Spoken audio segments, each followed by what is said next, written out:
আরাবুল ইসলামকে পঞ্চায়েত সমিতিতে সপ্তাহে দুদিন যাওয়ার নির্দেশ দিয়েছিল আদালত। আমরা জানি যে আরাবুল ইসলাম, তার বিরুদ্ধে একাধিক অভিযোগ ছিল, তাকে গ্রেফতারও হতে হয়েছিল। আদালত তাকে তারপর জামিন মঞ্জুর করে, কিন্তু ভাঙড়ে ফিরলেও তিনি পঞ্চায়েত সমিতিতে যেতে পারছিলেন না। একদিকে শওকত মোল্লা, অন্যদিকে আরাবুল ইসলাম। ভাঙড়ের এই গোষ্ঠীতন্ত্র যেন আবার প্রবলভাবে মাথাচাড়া দিয়েছিল। তবে আরাবুল ইসলাম এবার সপ্তাহে দুদিন পঞ্চায়েত সমিতিতে যেতে পারবেন নির্দেশ দিয়েছে আদালত। সেই মতো সোমবার দীর্ঘদিন পর পঞ্চায়েত সমিতিতে গেলেন ভাঙড়ের বেতাজ বাদশাহ আরাবুল ইসলাম। সোমবার 2রা ডিসেম্বর কার্যত সংবর্ধনা সাগরে ভেসে নিজের পঞ্চায়েত সমিতিতে ফিরলেন আরাবুল ইসলাম। দীর্ঘদিন ধরে জেলবন্দি থাকার পর কার্যত ঘরবন্দি অবস্থায় দিন কাটছিল আরাবুল ইসলামের।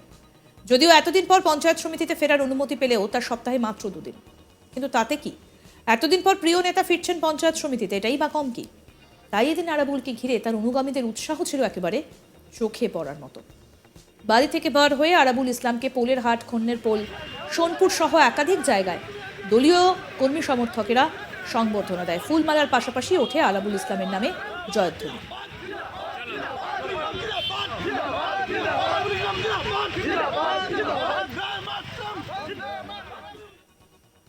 দীর্ঘদিন পরে কার্যত ভাঙড়ের রাজনীতিতে ফর্মে দেখা গেল আরাবুল ইসলামকে।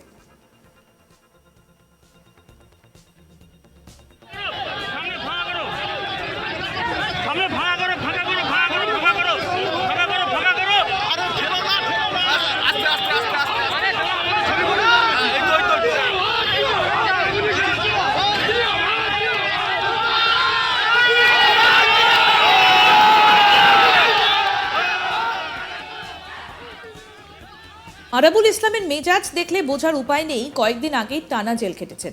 এখনও জেলার গুরুত্বপূর্ণ নেতা তথা দলীয় বিধায়ক শওকত মোল্লার সঙ্গে বিরোধ চলছে। এদিন মিডিয়ার সামনেও যথেষ্টই সাবলীল দেখায় আরাবুলকে। ভাঙড়ের মাটিতে দাঁড়িয়ে তিনি বলেন, কে বা কারা দলের লোক আর কারা দলের লোক নয় তা আগামী দিনে প্রমাণ হবে। শুনুন কি বলছেন আরাবুল ইসলাম। যে কোনো কারণে আমি 10 মাস বিডিও অফিসে যেতে পারিনি। আপনারা দেখেছেন যে ভাঙড় একটা শুনশান অবস্থায় চলছিল। হাইকোর্টের অর্ডারে আজকে আমি ভাঙড় বিডিও অফিসে যাচ্ছি। আপনারা জানেন যে বিডিও অফিসে প্রচুর কাজ আছে, যেমন বিডিওর কাজ আছে, সভাপতিদের কাজ আছে। আমরা মমতা বন্দ্যোপাধ্যায়ের সার্বিক উন্নয়নকে সামনে রেখে আপনারা দেখেছেন যে আবাস যোজনার ঘর 2-1 দিনের মধ্যে থেকে ছাড়া হবে। মমতা বন্দ্যোপাধ্যায়ের একগুচ্ছ কর্মসূচি আজকে বাংলার মাটিতে প্রতিটা জায়গায়, শুধু ভাঙড় কেন সারা বাংলায় যেভাবে সার্বিক উন্নয়ন হচ্ছে, আমরা ভাঙড় 2 নম্বরের মানুষ, আমরাও চাই ভাঙড়ে সেইভাবে সার্বিক উন্নয়ন হোক, মানুষ পরিষেবা পাক, মানুষ শান্তিপূর্ণভাবে ভাঙড়ের মানুষ তারা বসবাস করুক। ভাঙড়ে আমরা চাই অশান্তি না হোক, শান্তি বজায় থাক, শান্তি থাকলে সার্বিক উন্নয়ন হবে। ঘরের ব্যাপারে আমরা বিডিও সাহেবের সাথে কথা বলবো। আমি তো যাচ্ছি, আমরা এসডিও ডিএম সবার সাথে, এসডিওর সাথে আমার পার্সোনালি কথা হয়েছে, ডিএমকে আমরা মেসেজ করেছি, জানিয়েছি। আমরা সেটা বিডিও অফিসে যাচ্ছি। আমরা সব বিষয় চোখ কান খোলা রেখে আমরা বিডিওর সাথে আলোচনা করে আমরা নিশ্চয়ই সিদ্ধান্ত নেব। দলে থেকে কোথাও কি দলের নেতা বা কর্মীদের সঙ্গে লড়াই করতে হচ্ছে এখন আপনাকে? একটা ব্যাপার শুনুন, দলের কে কারা দলের লোক আর কারা দলের লোক নয় আগামী দিনে প্রমাণ হবে। আমাদের প্রতিনিধি প্রসেনজিৎ কি প্রতিবেদন তুলে ধরেছেন শোনাবো এবার।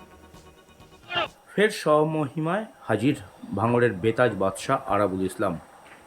দীর্ঘদিন ধরেই তিনি কার্যত পথে বেরোতে পারছিলেন না, তার কারণ আদালতের বিধিনিষেধ ছিল।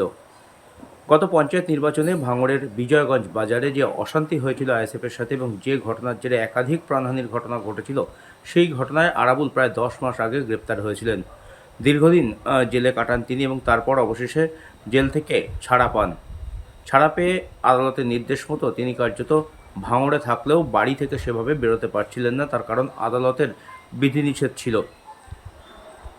অভিযোগ ছিল যে আরাবুল ইসলাম বাইরে বেরোলে অশান্তি হতে পারে এবং সেই কারণেই আরাবুল ইসলামকে কার্যত গৃহবন্দী থাকতে হয়েছিল এবং বাড়ি থেকেই দলীয় কর্মীদের সাথে যোগাযোগ করছিলেন তিনি বিভিন্নভাবে এবং বিভিন্ন মানুষের সাথে তিনি যোগাযোগ রাখছিলেন। দলের সংগঠনকে আরও কীভাবে চাঙ্গা করা যায় সেই চেষ্টা তিনি করছিলেন, কিন্তু কোনোভাবেই তিনি বিডিও অফিসে আসতে পারছিলেন না। ভাঙড় 2 পঞ্চায়েত সমিতির সভাপতি পদে এখনও আরাবুল ইসলাম রয়েছে। পঞ্চায়েত ভোটের পর ন্যূনতম 2.5 বছর কোনোভাবেই কোনো পঞ্চায়েত সমিতির সভাপতিকে সরানো যায় না। আর সেই মোতাবেক আরাবুল ইসলামের বিরুদ্ধ গোষ্ঠী যারা রয়েছেন, অর্থাৎ শওকত মোল্লা অনুগামী, তাদের যারা অনুগামীরা রয়েছেন, যারা পঞ্চায়েত সদস্যরা রয়েছেন, তারা চাইলেও অফিসিয়ালি আরাবুল ইসলামকে পঞ্চায়েত সমিতির সভাপতি পদ থেকে সরাতে পারবেন না। যদিও আরাবুল ইসলাম যেহেতু দীর্ঘদিন ছিলেন না, সেই কারণে তাকে পঞ্চায়েত সমিতির সভাপতি পদ থেকে সরিয়ে কার্যত সহ সভাপতি যিনি ছিলেন সোনালী পাছাড়, তাকে দিয়েই কাজকর্ম চালানো হচ্ছিল বিডিও অফিসের। আরাবুল ইসলাম সোমবার বাড়ি থেকে বেরোন এবং তিনি তার যারা অনুগামী রয়েছেন তাদের সংবর্ধনার সাগরে ভাসতে ভাসতে তিনি পৌঁছন ভাঙড় 2 বিডিও অফিসে এবং সেখানে গিয়ে দীর্ঘ প্রায় 4.5 ঘন্টা বিডিও অফিসে সময় কাটান।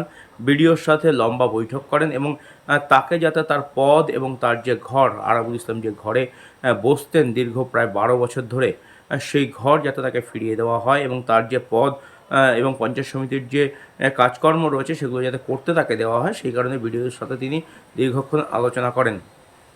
আরাবুল ইসলাম পথে বেরোতেই কার্যত তার যারা অনুগামীরা ছিলেন, যারা দীর্ঘদিন ধরে ভাঙড়ের মাটিতে কার্যত কোণঠাসা হয়েছিলেন, তারা কার্যত অক্সিজেন পান। আরাবুল ইসলামের দাবি, দলের কারা একনিষ্ঠ কর্মী তা সময় বলবে। এই দলকে তিনি তিল তিল করে ভাঙড়ের বুকে গড়েছেন। যখন গোটা রাজ্যে ক্ষমতায় আসেনি তৃণমূল কংগ্রেস, তখনও ভাঙড় সিট থেকে তিনি কিন্তু বিধানসভা ভোটে জিতে দেখিয়েছেন এবং আরাবুল এখান থেকে বিধায়কও হয়েছিলেন। তারপর রাজনীতি যেভাবে চলেছে ভাঙড়ে, একের পর এক অশান্তি, একের পর এক গণ্ডগোল, সেই সমস্ত কিছুর চাপে পড়ে আরাবুল ইসলাম কার্যত কোণঠাসা হয়ে পড়েন। ভাঙড়ের তৃণমূল কংগ্রেসের রাজনীতির যে রাশ, সেটা কার্যত এখন শওকত মোল্লার হাতে রয়েছে। আর সেই শওকত মোল্লাই গোটা সংগঠনটাকে দেখছে ভাঙড়ে। শওকত মোল্লাই কার্যত আরাবুল ইসলাম এবং তার যারা লোকজন রয়েছেন তাদেরকে কার্যত কোণঠাসা করে দিয়েছেন এবং এই পরিস্থিতিতে দাঁড়িয়ে আরাবুল ইসলাম পুনরায় তিনি স্বমহিমায় ফেরত আসতে চাইছেন এবং সেই কার্যত তার শুরু হয়ে গেল সোমবার এবং তিনি হুড খোলা গাড়িতে করে তিনি কার্যত বাড়ি থেকে বেরোন এবং রাস্তার পাশে দুদিকে তার দলীয় কর্মী সমর্থকরা, তার অনুগামীরা তারা ছিলেন, কার্যত পুষ্পবৃষ্টি করেন, তারা মালা পরিয়ে আরাবুলকে কার্যত বিজয়ের যে শুভেচ্ছা সেটা জানান। আরাবুল ইসলাম উচ্চ আদালতের কাছে আপিল করেছিলেন যে তাকে যাতে ভাঙড় বিডিও অফিসে যেতে দেওয়া হয়। উচ্চ আদালত তার সেই আবেদন মঞ্জুর করে এবং সপ্তাহে 2 দিন করে তাকে বিডিও অফিসে যাওয়ার নির্দেশ দিয়েছেন। আরাবুল ইসলাম জানিয়েছেন যে গোটা রাজ্যে যে উন্নয়ন চলছে মুখ্যমন্ত্রী মমতা বন্দ্যোপাধ্যায়ের নেতৃত্বে এবং উদ্যোগে, সেই উন্নয়নের যাতে কোনো রকম ভাঁটা ভাঙড়ে না পড়ে, ভাঙড়ও যাতে একইভাবে উন্নয়নের ধারায় এগিয়ে যেতে পারে, সেই কারণেই কার্যত তিনি লড়াই করবেন, সেই কারণেই কার্যত তিনি পথে নেমেছেন এবং বিডিও অফিসের যে সমস্ত পেন্ডিং কাজ তার রয়েছে সেই কাজগুলো তিনি সারবেন, এমনটাই কিন্তু তিনি প্রাথমিকভাবে জানিয়েছেন। তবে এদিন এই সংবাদ মাধ্যমের মুখোমুখি হয়ে আরাবুল ইসলাম কিন্তু কারো বিরুদ্ধে সেভাবে কোনো রকম বিষেধগার করেননি। তার একটাই লক্ষ্য এই মুহূর্তে নিজের যে হারানো জমি, সেই জমিকে শক্ত করা, সেই জমিকে মজবুত করা, যাতে কিনা আগামী দিনে ভাঙড়ের রাজনীতিতে তিনি আবারও এক্স ফ্যাক্টর হয়ে উঠতে পারেন, সেই চেষ্টাই তিনি চালিয়ে যাচ্ছেন। আরও আপডেট পেতে দেখতে থাকুন আজ তাক বাংলা, সাবস্ক্রাইব করুন।